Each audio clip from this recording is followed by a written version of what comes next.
28, la frecuencia de la familia hispana. Bien, mis amados hermanos, bienvenidos a este tiempo de estudio bíblico devocional. Su hermano pastor Roberto Alfaro les saluda y les doy la mejor y cordial bienvenida. Muy bien, mucho trabajo por realizar, mucho estudio por completar, así es que vamos a definir algunos puntos que ya hemos venido tratando. Y me parece bien que desarrollemos brevemente el contexto de la tarea que teníamos presente. Bondad y misericordia. Tenemos a un Dios bondadoso. Por supuesto, tenemos a un Dios misericordioso. Dependemos de la bondad de Dios y dependemos de la misericordia de Dios.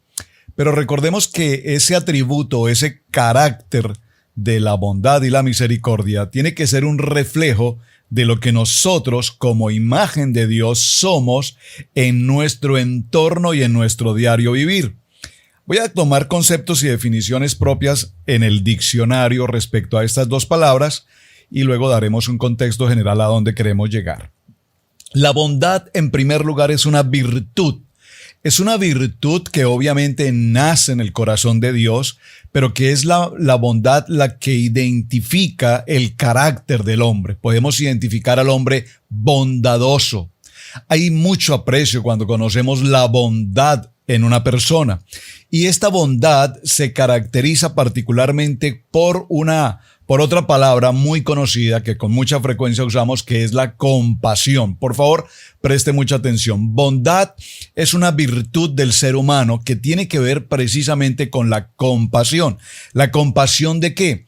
Compadecernos frente a una determinada situación en un momento dado, con respecto a cualquier persona que se encuentre frente a alguna circunstancia, de tal manera que dice la palabra que simplemente el hecho de hacer sentir bien a un prójimo, el hecho de que nosotros sintamos en nuestro corazón esa compasión de tener bondad para con otra persona, de tal manera que a través de esa acción de bendecir, de bondad hacia otra persona, podamos encontrar en esa persona alegría, reposo, descanso, tranquilidad, armonía. Cuando logramos ese lugar en otra persona, cuando tenemos esa compasión a esa persona, actuamos con una acción de bondad. Etimológicamente, este vocablo bondad viene del latín bonito. Imagínense qué interesante, derivado de otro que es bonus, que significa bueno, y de un sufijo que es tat, que al ser pasada a nuestro idioma en el español se convierte posteriormente en dat, que significa calidad. Por lo tanto, la bondad es un atributo de calidad del ser humano, de dar de manera bien, dar de manera buena. La persona que practica la bondad le conocemos como una persona bondadoso, y al ser bondadoso significa también otra palabra muy común usada, que es ser benevolente. Entonces, benevolente es una palabra que conecta con bondad. Y cuando hablamos de personas benevolentes, son benevolentes en cuanto a que todo lo que está a nuestro alrededor siempre buscaremos o procuraremos el beneficio de otra persona, repito, tratando de que esa persona supla una circunstancia, una prueba, una adversidad. Si yo puedo lograr que una persona frente a una dificultad, yo pueda aliviar esa carga, aliviar su circunstancia, entonces me hace benevolente, me hace una persona bondadoso, aliviando su dolor, aliviando su carga. Y podríamos entenderlo entonces de esta manera, que la bondad es una labor que diariamente debemos desarrollar como seres humanos. Muy interesante este concepto en cuanto a bondad. Ahora, veamos el segundo aspecto de la tarea, misericordia. La palabra misericordia ahora la entendemos como la disposición, atención, la disposición a compadecernos de los sufrimientos y de las miserias ajenas. Se manifiesta con amabilidad, asistencia al necesitado, especialmente, atención, especialmente cuando en una u otra forma hemos sido afectados, hemos sido víctimas. Entonces, ¿cómo se manifiesta esa compasión? Observen que aquí también está la palabra compasión, pero ¿Cómo se manifiesta la misericordia cuando nosotros somos víctimas de una calumnia, de una murmuración, de una acción, de algo que nos ocasionó, nos pudo causar mucho daño, un gran malestar? Entonces la misericordia se manifiesta en el perdón. Cuando nosotros en nuestro corazón, recuerden que corazón nos está hablando de emoción, sentimiento, alma, pero nos está hablando de lo que pensamos. De tal manera que cuando yo expreso el perdón, cuando yo acciono el perdón, cuando yo vivo el perdón, porque recuerden que perdón es una acción. Entonces, cuando nosotros a través de la misericordia obramos en compasión y obramos en perdón y logramos reconciliación, es decir, simpatía, logramos unidad, vemos entonces cómo allí se tipifica la misericordia. Vemos cómo entonces en el creyente este es uno de los principales atributos que debemos tener. Esa misericordia es una acción que nos permite sufrir el dolor de otra persona. Es una acción que nos permite identificar esa circunstancia de esa persona por la cual nosotros estamos dispuestos a hacer lo que sea necesario para que logremos de manera benevolente también suplir esa necesidad. Ahora, vamos a resumir estas dos palabras y por qué insistí desde un principio de semana en cuanto a la importancia de bondad y en cuanto a la misericordia. Por lo siguiente, lo voy a definir en un ejemplo muy simple. Como vimos, los dos conceptos tienen una gran similitud. Las dos palabras tienen que ver con compasión y tienen que ver con benevolencia y tienen que ver con beneficio, tanto personal como beneficio a otra persona. Pero ¿en qué se diferencia la una de la otra? Atención a mi ejemplo. Cuando alguien viene a nosotros a pedirnos un favor, una ofrenda, una necesidad, y nosotros, aún teniendo la posibilidad de hacerlo, no lo hacemos, entonces la persona termina en última instancia suplicando. La persona termina en última instancia, puede usar esta palabra, implorando. Y tal vez una palabra aún más fuerte, tal vez humillándose, rogando: por favor, yo sé que tú puedes ayudarme frente a esta circunstancia. Después de que la otra persona se ve que esta persona que ha venido a él se humilla, se postra, llora, hace toda esta escena, entonces se activa la misericordia. Es decir, porque tengo misericordia, ¿sabes? Porque tengo misericordia, voy a hacerte este favor. Eso es misericordia. Es decir, accedió a atender la solicitud de la persona, pero después de que la persona rogó, suplicó, se humilló, lloró e insistió, entonces en la misericordia de mi corazón he decidido dar a esa persona. Bondad. Vean la diferencia tan extraordinaria. Bondad. Cuando alguien se acerca a pedirte algo, tú ni aún siquiera esperas que ese alguien te pida algo y ya lo has entregado. Oh, ¿lograron entender la diferencia entre misericordia y bondad? ¿Por qué quise detenerme unos minutos para tener presente estas dos palabras tan similares?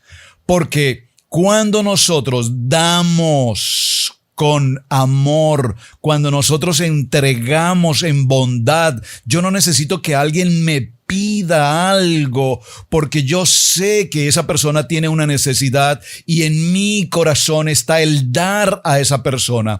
Cuando yo doy sin esperar nada a cambio. Ahora, no es que haya algo malo en esperar algo a cambio, pero a lo que me refiero es cuando yo doy sin el interés, cuando yo doy de manera voluntaria, cuando yo doy de manera espontánea, cuando yo doy porque Dios me ha dado y yo puedo dar, entonces hay una tarea que se llama bondad. Pero cuando tú das finalmente porque te insistieron, porque prácticamente te sentiste obligado, entonces hay una acción de misericordia en que tu misericordia, ahora hay personas tan insensibles que definitivamente ni bondad ni misericordia traen.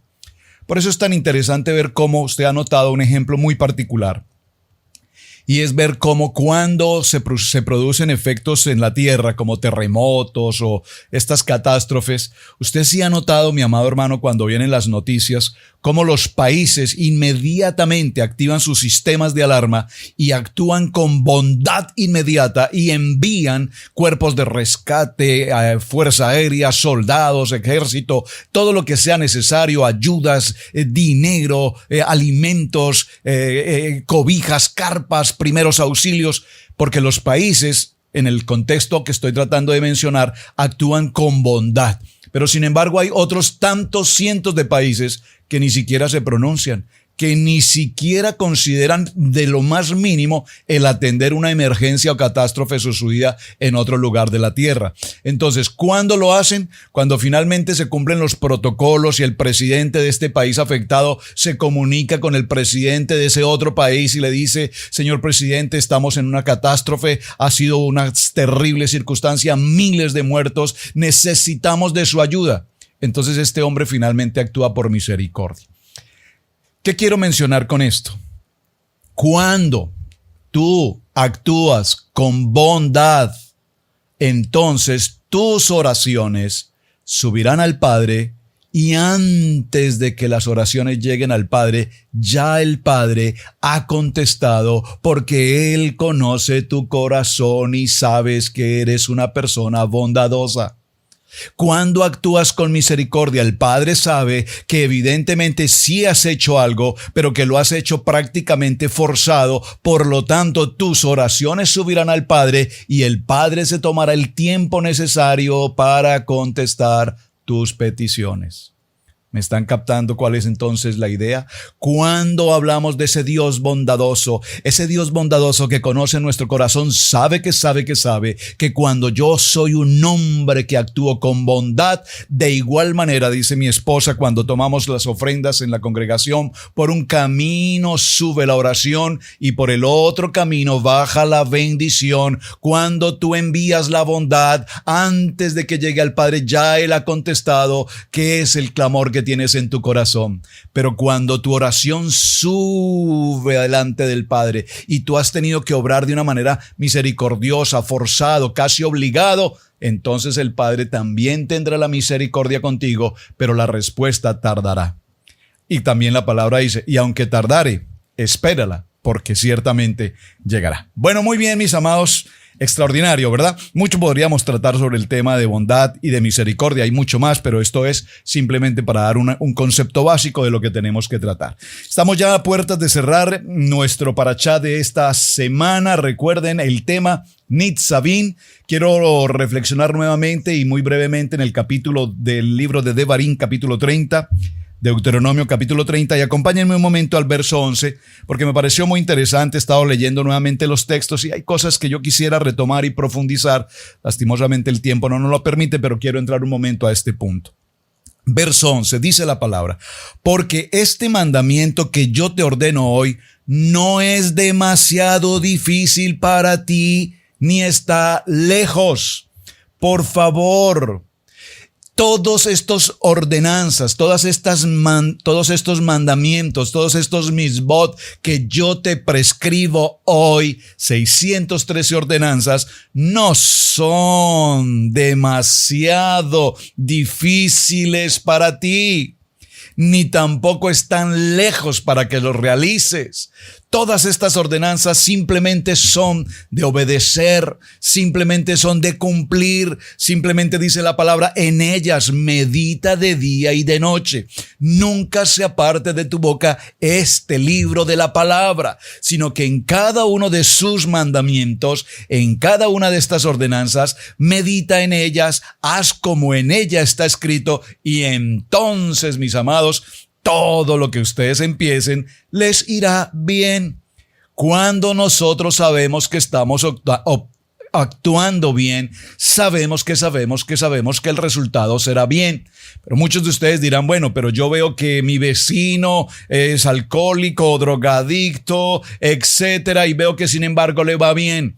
Eso es lo que parece, mi amado hermano. Pareciera que le va bien, pareciera ser que le va muy bien en los negocios, pareciera ser que puede vivir ciertos lujos y comodidades. pareciera, pero de ahí a que le vaya bien, las cosas son muy distintas. Ninguno de nosotros sabe con la sed que otro vive. Muchos viven de apariencia, muchos viven de oportunismo, muchos viven de mostrar algo que realmente no tienen y mucho menos que no son. Muchos pueden tener el auto, la casa, los lujos y las comodidades, pero si tú vas a la cuenta bancaria te darás cuenta que están en saldo rojo y peor aún que todo lo que tienen aún lo deben.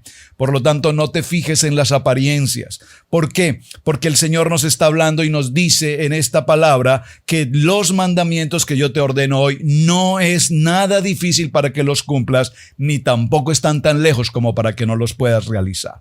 Y en el libro de Deuteronomio, en el capítulo 30 y en el verso 6, quise reflexionar también sobre esta palabra. Dice, y circuncidará Yahweh tu Dios tu corazón y el corazón de tu descendencia para que ames a Yahweh tu Dios con todo tu corazón y con toda tu alma y con toda tu alma. Muy importante esta palabra porque aquí lo que nos está advirtiendo es que el Padre quiere que guardemos sus mandamientos, que cambiemos nuestro corazón de piedra por un corazón de carne y que nuestro corazón sea cumpliendo el propósito para el cual Él nos ha escogido, para el cual Él nos ha llamado. Muy bien. Quedamos ayer, mis amados hermanos, en el libro de Lucas. Por favor, acompáñenme al libro de Lucas. Evangelio de Lucas. Y en el Evangelio de Lucas estamos en el capítulo 4 y estábamos leyendo el verso 16. Dice la palabra, Yeshua vino a Nazaret, donde se había criado. Y en el día de reposo, en Shabbat, por favor léalo conmigo en su Biblia, por favor léalo conmigo en su Biblia, no estoy diciendo algo que no esté escrito en su Biblia. Vino Yeshua a Nazaret donde se había criado y en el día de reposo, Shabbat, entró en la sinagoga. Observen que aquí no nos dice en la iglesia. La palabra iglesia es una expresión griega.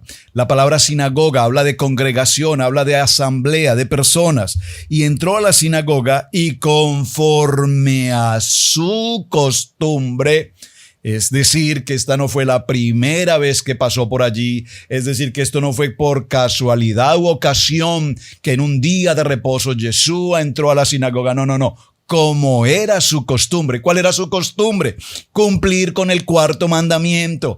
¿Cuál es el cuarto mandamiento? Recordar el día de reposo. ¿Cuál es el día de reposo? En su Biblia, como en la mía, hay una señal, un asterisco aquí que dice día de reposo, una notica, hay un asterisco, hay un punto. Ese puntico, si usted va inmediatamente en la parte inferior, allí dice, en ese puntico, dice, aquí equivale a Shabbat. Entonces, ¿cuál es el problema, mis amados hermanos, de entender el Shabbat? ¿Cuál es tanta dificultad polémica que hoy tenemos en las congregaciones porque mencionamos la palabra Shabbat? Yeshua cumplió con el día de reposo en el Shabbat y dice la palabra, y se le dio el libro del profeta Isaías. El libro del profeta Isaías, saben, hace algún tiempo en una congregación, hace algunos años, recuerdo que estaba predicando en la ciudad de Washington, D.C. y mencioné esta palabra y les dije, hermanos, por favor, abran su Biblia en el Evangelio de Isaías. Y cuando dije el Evangelio de Isaías, noté caras y expresiones y ojos y miradas, iban y vienen. Eso se llama el efecto ventilador, unos para acá, otros para allá. Todos se miraban. ¿Qué es lo que este pastor está diciendo? ¿El Evangelio de Isaías? Pues recordemos que toda la palabra es un evangelio, las buenas nuevas. Y vemos cómo aquí se le entrega precisamente a Jesús, a Yeshua, su nombre en hebreo, se le entrega el libro del profeta Isaías, el Evangelio del profeta Isaías. Y habiendo abierto el libro, halló el lugar donde estaba escrito. ¿Por qué halló el lugar donde estaba escrito? Porque el parashá que estamos desarrollando justamente hoy, en esta semana, Nitzavim, que traduce firmemente parados, Deuteronomio capítulo 29, verso 9, el Haftará nos habla precisamente del libro de Isaías en el capítulo 61, lo que nos indica que era el parashá que correspondía a este Shabbat y por lo tanto Yeshua toma el libro de Isaías y lee. Y ayer les dejé como tarea que lo leyeran todo. El Espíritu del Señor está sobre mí por cuanto me ha ungido para dar buenas nuevas a los pobres, me ha enviado a sanar a los quebrantados de corazón, a pregonar libertad a los cautivos, vista a los ciegos, a poner en libertad a los oprimidos y a predicar el año agradable del Señor. Y atención que aquí se sucede algo extremadamente importante y extremadamente delicado también, por supuesto. Dice la palabra, y enrollando el libro, le dio al ministro. Aquí estamos hablando del libro, ayer lo mencioné, el Tanakh. Recuerden que cuando vimos el Tanakh está compuesto por el libro de Torah, los primeros 5 libros, los Nevi'im y los Ketuvim. Recuerden que lo mencionamos ayer. Y enrollando el Tanakh, le dio al ministro y se sentó, y los ojos de todos en la sinagoga estaban fijos en él. Usted puede pensar por un momento, estos ojos fijos en él no eran ojos ni de bondad ni de misericordia, eran ojos de acusación, eran ojos de inquietud, de intriga, eran ojos, si puedo usar una expresión, un tanto perversos, ojos acusativos, ojos juzgadores, ojos señaladores, ojos con una religión que repentinamente tocó las fibras más profundas de su ser, y estos hombres lo miran con estos ojos y comenzó a decirles, Yeshua comenzó a decirles, hoy, usted puede imaginar un momento, por favor, la escena. Te están mirando con ojos acusadores, con ojos juzgadores, con esa represión de que habían sido afectados en sus principios, en sus conceptos, en su doctrina, en su teología. Y él comienza humildemente, me gusta esta expresión, humildad, con humildad, y simplemente les dice, hoy se ha cumplido esta escritura delante de vosotros. Yo te pregunto, si tú hubieses estado justamente en esa sinagoga en aquel día, ¿cuál hubiese sido tu reacción? ¿Reconocerías inmediatamente lo que el Padre Eterno, Yeshua, está hablando en este momento? ¿Y dirías un amén?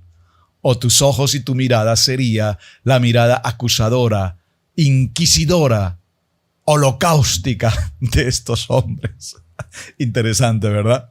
Pues bien, y todos daban buen testimonio de él y estaban maravillados de las palabras de gracia que salían de su boca y decían, ¿no es este el hijo de José? ¿No es este el hijo de José? Le conocían, ¿verdad? Desde niño. Y él les dijo, sin duda me diréis este refrán, médico, cúrate a ti mismo. De tantas cosas que hemos oído que se han hecho en Capernaum, haz también aquí tu tierra. Y añadió, de cierto os digo que ningún profeta es acepto en su propia tierra.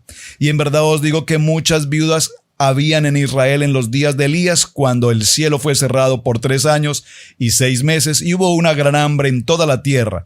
Pero a ninguna de ellas fue enviado Elías, sino a una mujer viuda de Sarepta en Sidón. Y muchos leprosos habían estado en Israel en el tiempo del profeta Elías, pero ninguno de ellos fue limpiado sino Naamán el sirio. Al oír estas cosas, todos en la sinagoga se llenaron de ira. Wow, aquí no dice, vino el poder del Ruach HaKodesh, el Espíritu Santo. No. Aquí simplemente dice que se llenaron de ira. Sabes, yo lo podría colocar aquí esta expresión, permítame parafrasear esta historia. Simplemente la colocaría como un espíritu antisemita.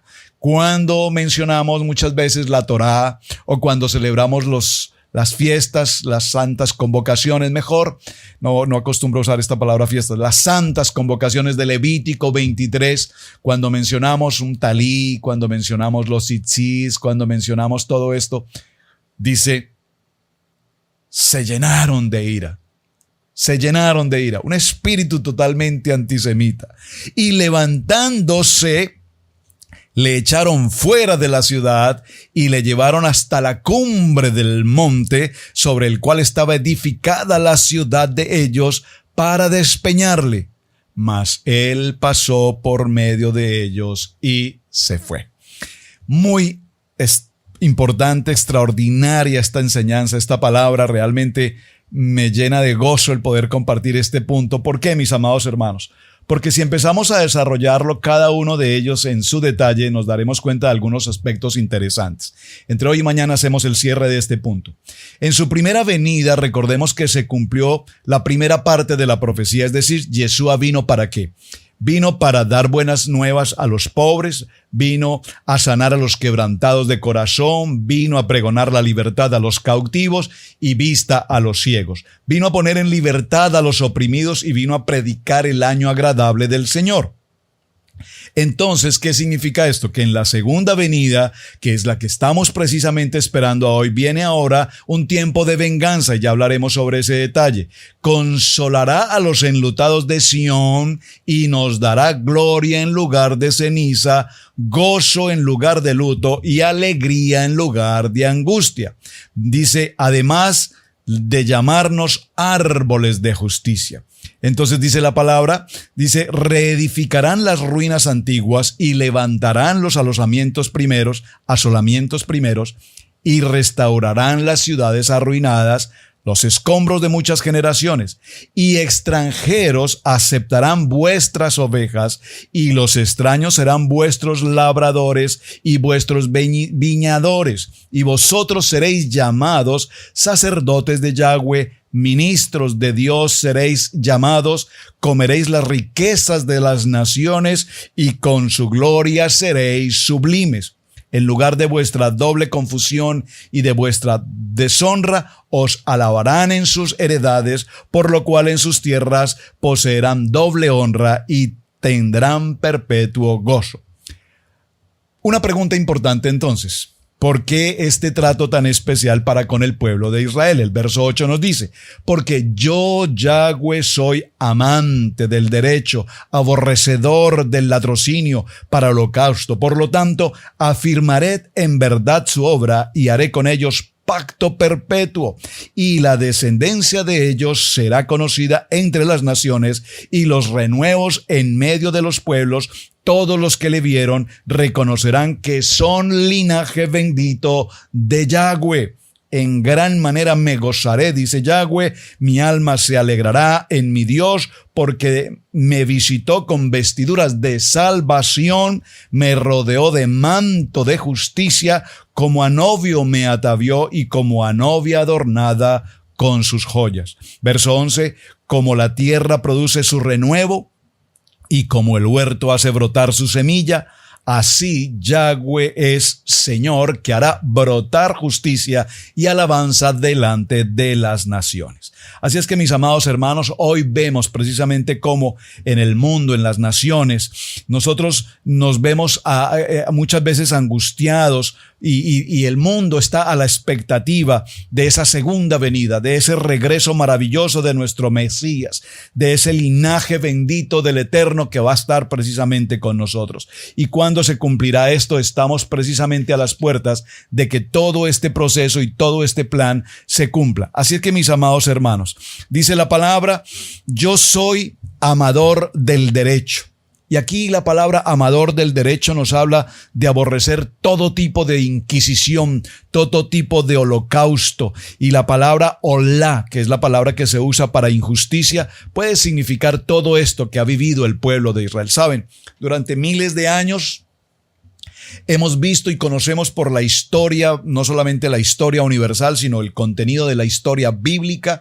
Podemos ver cómo el pueblo de Israel ha sido el pueblo más atacado sobre la faz de la tierra. Miles de millones de israelitas y pueblo de Israel han sido víctimas de atrocidios, de holocaustos, de genocidios, de todo tipo de circunstancias, persecución, todo este fenómeno del antisemitismo y todo lo demás que todos conocemos. Pero con todo y esto, lo mencionábamos hace unos días, con todo y esto, Israel disfruta hasta el día de hoy de las bendiciones que el Padre prometió en ese paso que el pueblo de Israel tiene hoy de salir ya del desierto y entrar a la tierra prometida. Hasta el siglo XXI, la mano de Dios, la mano extendida y el corazón del Padre está para con su pueblo. Por lo tanto, dice la palabra, afirmaré en verdad su obra. Y aquí Yahweh nos está diciendo que dará a Israel su recompensa, su premio, lo que merece, más de lo que merece, lo que ofrece a través de su gracia, de su bondad y de su misericordia. Y dice la palabra, y haré con ellos un pacto. Recuerden, el pacto que hace con el pueblo de Israel es un pacto perpetuo. Es un pacto entre el Padre y nosotros, su pueblo. Mis amados, wow, tanto tiempo por considerar tantas cosas, pero procuraremos para el día de mañana hacer el cierre de la importancia de esta lectura que tomamos del libro de Lucas, capítulo 4, verso 16, de cada uno de sus pasuk, de sus versículos, y cerraremos la historia de Isaías 61 y la importancia de este parashá maravilloso que nos está hablando de lo que ha sido el venir de Yeshua, nuestro Mesías, en su primera venida y de lo que va a suceder en la segunda venida que estamos esperando.